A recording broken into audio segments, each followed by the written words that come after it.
বন্ধ হয়ে গেল আনন্দলোক হাসপাতাল। রাজ্যের 18টি শাখায় বন্ধ হয়ে গেল। হাসপাতাল চালানোর খরচ না থাকায় হাসপাতাল বন্ধ করার সিদ্ধান্ত হাসপাতাল কর্তৃপক্ষের।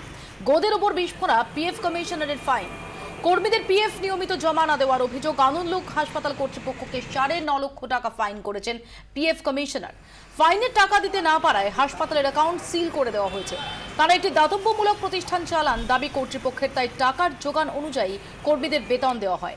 সে কারণে পিএফ অনিয়মিত জমা পড়ে বলে দাবি হাসপাতাল কর্তৃপক্ষের। এই সিদ্ধান্তে কর্মহীন হয়ে পড়লেন প্রায় 1,500 কর্মী। আগামীকাল বাইপাস সহ 48টি অপারেশনের কথা ছিল। হাসপাতাল বন্ধ হয়ে যাওয়ায় চরম বিপাকে পড়েছেন রোগীরা। অন্য হাসপাতালের সঙ্গে যোগাযোগ করে রোগী স্থানান্তরের প্রক্রিয়া শুরু হয়েছে। সমস্যা সমাধানে রাজ্যের সঙ্গে যোগাযোগ করেছেন আনন্দলোক হাসপাতালের কর্ণধার দেওকুমার শরফ। নবান্নে 2টি চিঠি পাঠিয়েছেন বলে দাবি তার। আমরা এখন সরাসরি চলে যাব সল্টলেক করুণাময়ীতে, যেখানে রয়েছে এই আনন্দলোক হাসপাতাল। আমাদের প্রতিনিধি সন্দীপ সরকার আমাদের সঙ্গে সেখান থেকে রয়েছেন। সন্দীপ, যেভাবে আনন্দলোক হাসপাতাল একেবারে সরাসরি তাদের 18টা শাখা বন্ধের সিদ্ধান্ত নিল, এর তো অনেকগুলো ক্ষেত্রে প্রভাব পড়বে। একদিকে যেমন যে রোগীরা ভর্তি রয়েছেন, আগামীকালই 48টা অপারেশন হওয়ার কথা, এর পাশাপাশি যাদের কর্মসংস্থান সেখানে হয়েছে, ঠিক কতটা প্রভাব পড়তে চলেছে এই সিদ্ধান্তের?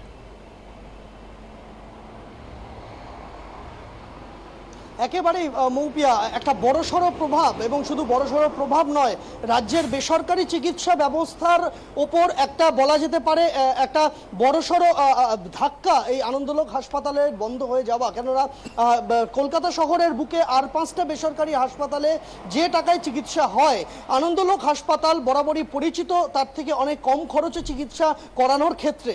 সেই জায়গায় দাঁড়িয়ে আনন্দলোক হাসপাতালে গোটা রাজ্যে যে 18টি শাখা রয়েছে তার প্রত্যেকটি বন্ধ করে দেওয়ার যে সিদ্ধান্ত, তা কিন্তু একটা বড়সড় ধাক্কা। আমরা এই মুহূর্তে আনন্দলোক হাসপাতালের সামনে রয়েছি। তুমি দেখতে পাবে যে আনন্দলোক হাসপাতালের মূল গেট, সেই গেট কিন্তু বন্ধ করে দেওয়া হয়েছে। রোগী ভর্তি বন্ধ রয়েছে। হাসপাতালের যে মূল ফটক, সেটাও কিন্তু বন্ধ করে দেওয়া হয়েছে।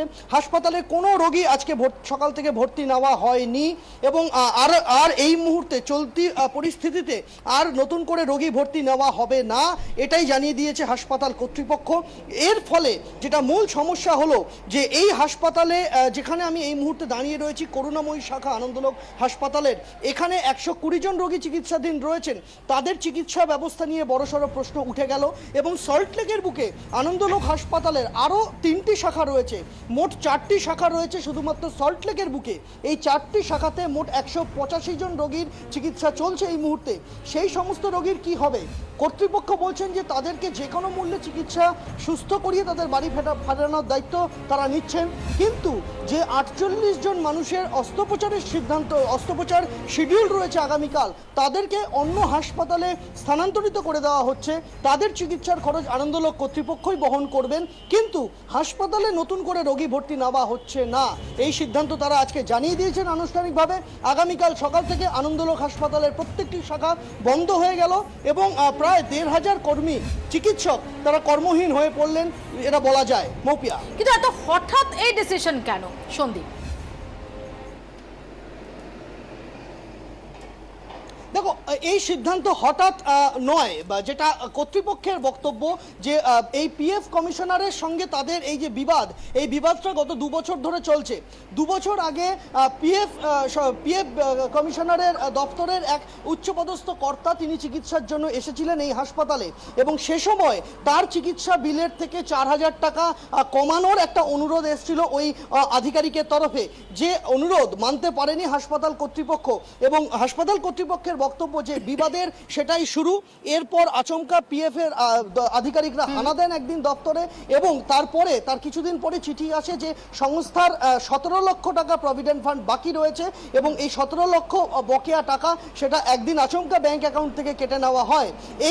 এই বিষয়ে মামলা মোকদ্দমা পর্যন্ত হয়েছিল বিষয়টা। কিন্তু গত কয়েকদিনের মধ্যে, গত শুক্রবার একটি চিঠি আসে পিএফ কমিশনারের তরফ থেকে, যাতে বলা হয় যে সংস্থার তরফে আরও প্রায় 9 লক্ষ টাকা প্রভিডেন্ট ফান্ড এবং সুদ বাবদ বকেয়া রয়েছে, যে টাকা অবিলম্বে না মেটালে তাদের অ্যাকাউন্ট থেকে সেই টাকাও কেটে নেওয়া হবে।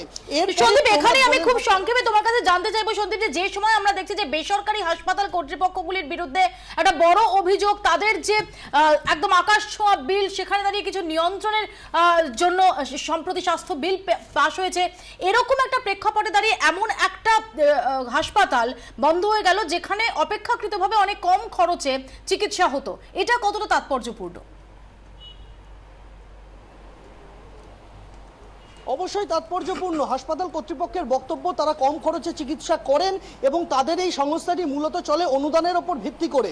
অনুদান বিভিন্ন সময় যেমন আসে, সেই অনুদানের টাকায় কর্মচারীদের বেতন এবং কম খরচে চিকিৎসা করতে গিয়ে যে টাকাটা তারা রোজগার করেন, সেই টাকায় হাসপাতাল খরচ তারা জোটান।